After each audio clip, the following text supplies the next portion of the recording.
Hey friends, welcome back to another lesson and talk in the Drumming for Health, Wellness, Spirituality series. I'm Kalani, as you know, and thank you for being a World Drum Club student and supporter. So in this lesson, I'm going to be following up with the first lesson where we talked about drumming and brain waves and entrainment and that idea of shamanic, quote unquote, drumming style as a way to occupy the brain to possibly affect the theta condition, brain waves. I'm going to talk a little bit about that, but this video is more about our natural rhythms and how we can connect with and reinforce those. And I'm going to be talking about our breath specifically and breathing rhythms. And then I'll talk about another very common rhythm which most of us share, which is walking. And even if you're not able to walk, there's some reasons we might want to play a walking rhythm. And I'll get to that when we get to that. For right now, let's quickly review the idea of the quote unquote shamanic drumming style and theta brainwaves. And I did a little bit of research and I want to share what I found out with you from that. To review, we talked about around 4 beats or pulses per second, and theta waves, which are associated with this deep, restful, almost unconscious condition. It's like right before sleep or maybe coming out of sleep. Could be associated with deep meditation where you're very peaceful and calm and your brain is kind of in this relaxed state. I imagine a hypnotherapist might want to get people into this state because you might be more open to suggestion, for example. I have a hypnotherapist friend. I'll check with him. But what I found was, first of all, the theta range is 4 to 8 cycles per second. But more importantly, there's 2 things you want to know. One is that our brains have multiple frequencies happening in multiple areas of the brain at the same time. So when we say the brain and we talk about a frequency, it's not the whole brain. You always have multiple frequencies. In a brain scan, you have many, many frequencies in many parts of the brain. So I wouldn't think of the brain as this monolithic thing that has one frequency. On top of that, the idea of entrainment, and I know some people have talked about this in terms of if you play these 4 beats per second, 4 pulses per second, that the brain will entrain with that.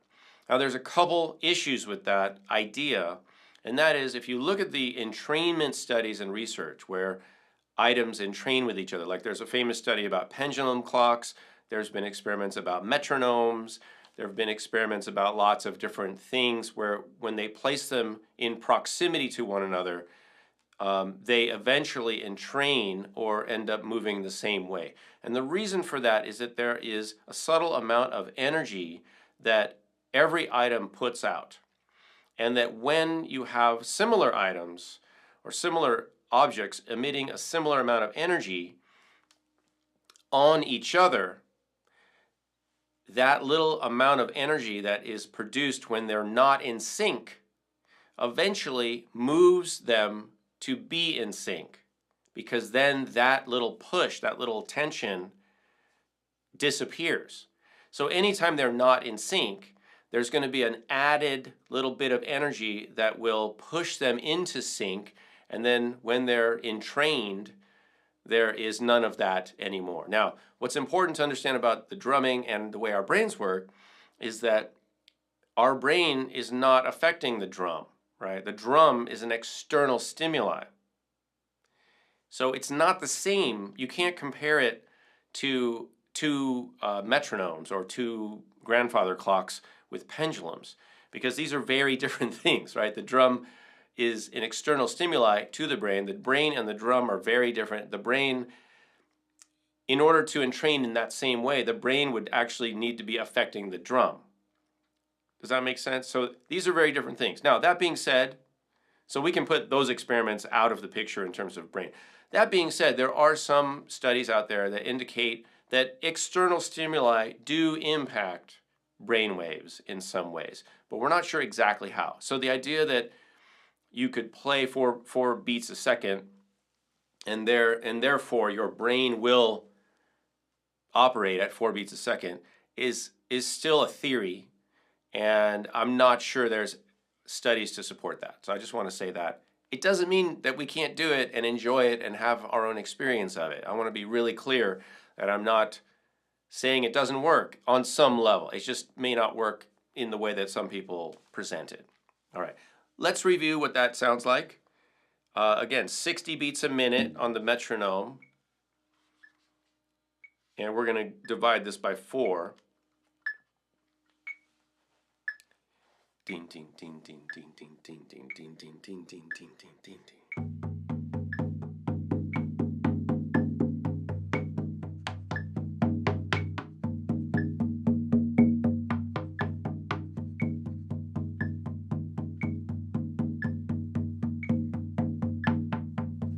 All right, and we talked about playing the drum, where to hit the drum. I also do want to mention that you don't necessarily want to hit the drum right in the center, because that is a node or dead spot. So you want to really play in this middle third. I mean, that's a donut shape, but when you're here, middle third is giving you a nice tone. If I go to the middle, you hear that? It gets kind of cardboard-like, or just not resonant. So, right in there is about where you want to be aiming. Okay, so that's our quote-unquote shamanic drumming style, and you can go faster. It's 4 to 8, so really even double that, which would be pretty fast.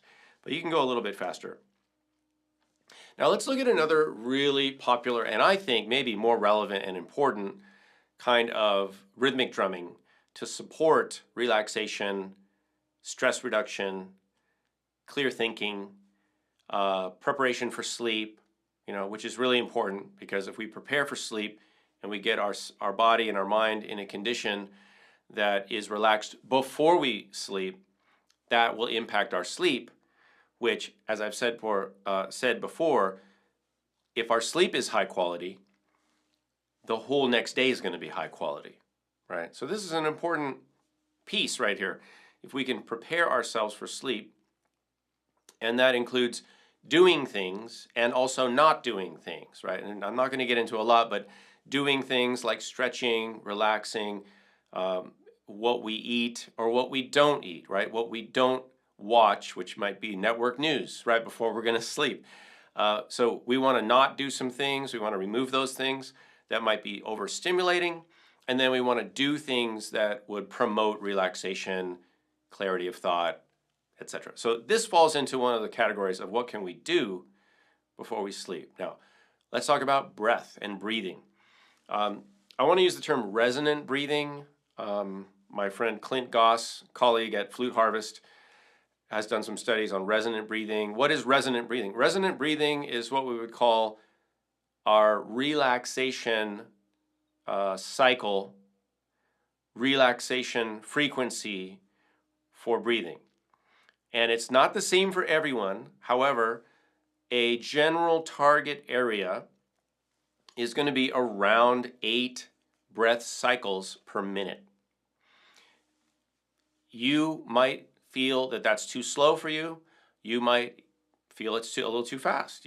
So you need to experiment for yourself, but I'm giving you a middle starting point, and then you can go from there. Now, with that in mind, if we do the math, if we want to have 8 breath cycles, so in and out in 8 counts, we can have 8 of those per minute, right?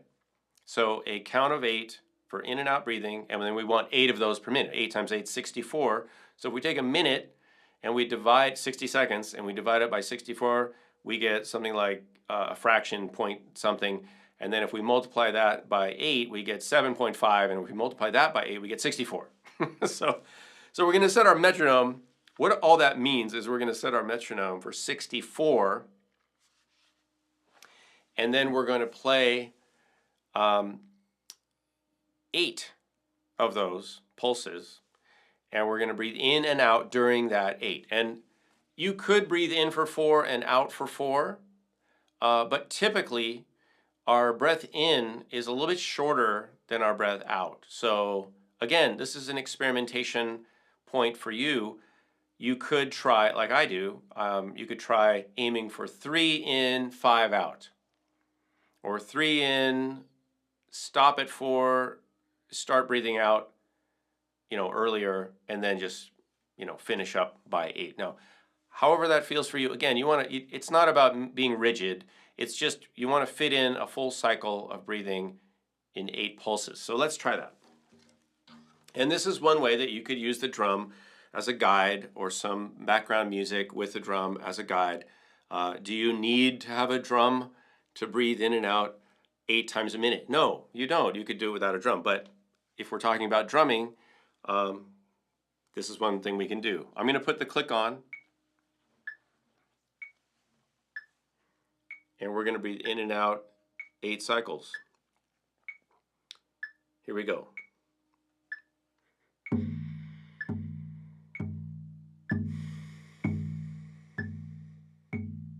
In, out, in, out, on your own.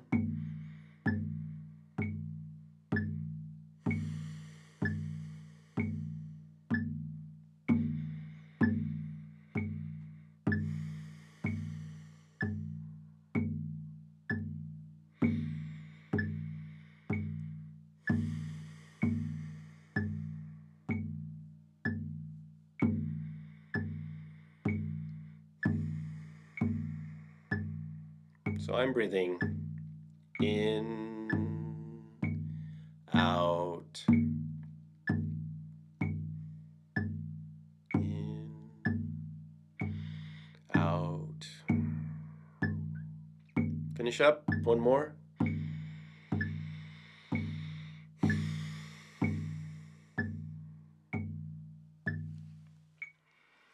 Now you may notice when you breathe out, there's usually this short pause where you've breathed out, but you're not quite ready to breathe back in. There's this natural kind of pause. So what I was doing, and again, you have to figure out what's right for you, is I was breathing in for 3, in, 2, 3, out, 2, 3, 4, pause.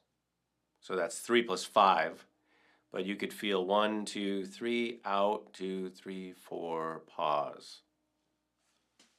Just as an example. So we don't want to feel rushed or pressured by the drumming in this case, of course. But that, if you do that, if you try to breathe in and out 8 times a minute for several minutes, that should, according to research and, information gathered over the last few hundred years about breath cycles and relaxation, it should put you in a more relaxed state. We know that deep breathing as opposed to shallow breathing is more conducive to relaxation. So basically we want to do the opposite of what happens when we are in fight or flight or freeze mode. That's all. You could add to that like some ujjayi style breathing, which is a coloring of the breath by slightly closing off the back of the throat area. And all that does is make the breath audible and gives you a little more of a feeling of the breathing so that it brings it more into the forefront of your awareness. You could try that. You could try breathing with a consciousness of your diaphragmatic action, breathing from your belly, filling from bottom to top. In other words, start by imagining your breath is filling from the belly up and topping off and then breathing out. But you don't want to, it's not a competition. It's not something that you have to really overthink, overanalyze, all right? But if you want to make modifications along any of those lines, do it and experiment and then see what happens. Now let's move on to walking tempos. And when I teach courses, I often have my participants go through an exercise where we start fairly slow and we walk and we then take note of what the tempo is. And I think this is important because when we talk, walking is one of the most natural things that we do. It's associated with lots of things, and most notably forward motion. It's associated with traveling, walking down a path, getting somewhere, reaching a destination. It just gives us that, feeling of forward motion. Of course, rhythm has been called the energizer and organizer of music, but it really, when you think about rhythmic cycles, what they do in music is they give the sense or the illusion of forward motion. And so this is important. It could be important in a guided meditation, some sort of journey, visualizations, all sorts of things. But it's a very natural thing for us to do, walking. Even if you're not able to walk, you might imagine or know what it's like to be walking. It's part of the human experience. Humans are natural travelers and runners and walkers. So what I want to do right now is just give us again, sort of a baseline of what is a walking tempo. I think this is really important for drummers in general, whether you're playing for yourself or you're playing in service to others. So what is a walking tempo? I'm going to say that anywhere from 70 to 90 beats a minute is average walking speed, right? So what is that? What does that feel like? Well, again, this would be your homework, but I'll give you a quick example right now. Set your metronome at 70, and then you're going to play along.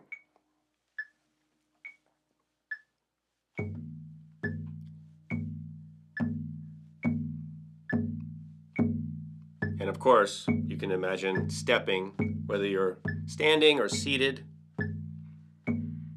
Imagine walking at this tempo.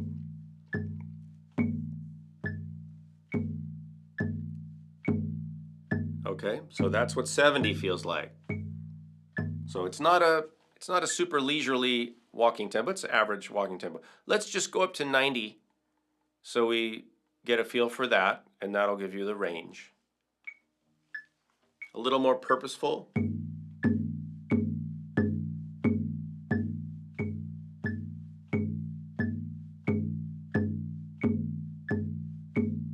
Maybe your arms are getting involved.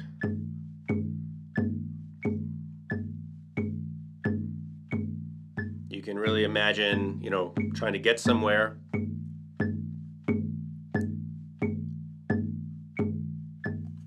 However,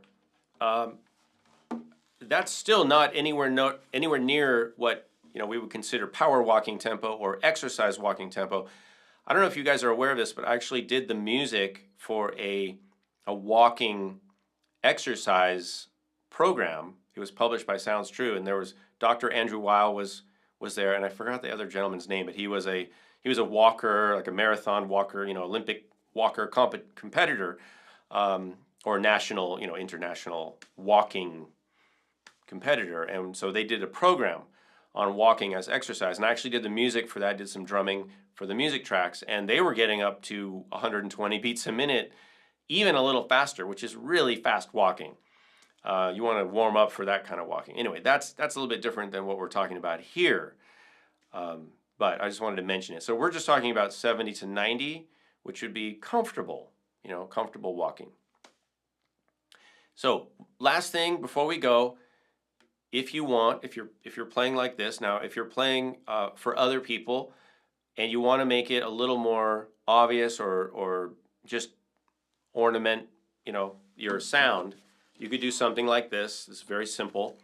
You could take a maraca or shaker or rattle of some kind, and you could just hold it in the same hand as your mallet, however you want. You could hold them together, or I'm going to do kind of a double grip. And then, let me show you what I have. So you could hold it like this, and you could play both together.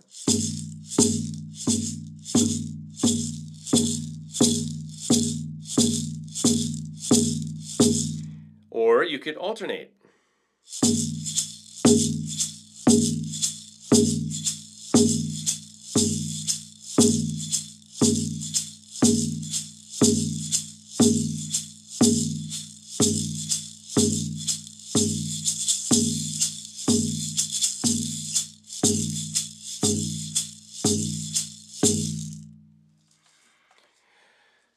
Okay, so there's a little idea for you, something to experiment with. The different rattles and shakers. I've got a few things here, I could use. But basically, when we talk about music in a meditative environment, in a health or healing, whatever word you want to use, wellness environment, simplicity, I think, is the key. To me, I try to provide just quality sounds, quality music. I believe that quality is important in everything that we do and experience in life. And that doesn't mean, it's not the idea that something is better than something else. It just means if you're going to play a rhythm and play a steady rhythm, then you just want it to be steady and try to have a nice sound, whatever that means to you. But for me, it means a resonant sound, a warm sound. It means I'm playing my sounds with consistency because, as I mentioned in the first lesson, we notice change. And if we're playing as a background or accompaniment to something else, like meditation or a poem or a story or journeying or whatever it is, singing, then we're playing in service to something else. And so the goal is not to attract attention and divert attention and energy away from those other things. All right, so that makes sense, right? So simplicity, quality, there you go. All right, so to review, we talked a little bit about theta waves, brain waves, what the tempo is, how entrainment may or may not work with drumming and the mind or the brain.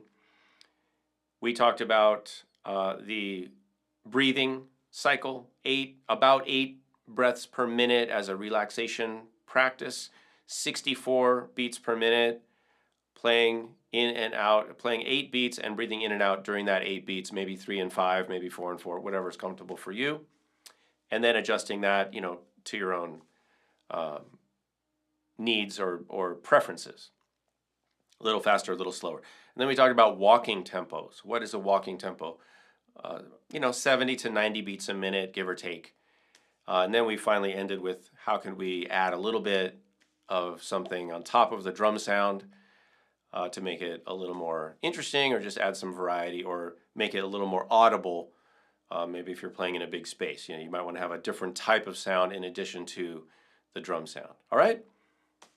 That's it. That's all I have for you in this lesson. I hope you're enjoying this series. As always, thanks for being a patron and supporting my work and supporting each other. I hope you get a chance to play for yourself some nice music, and then ultimately maybe for others as well. All right. I'll see you soon.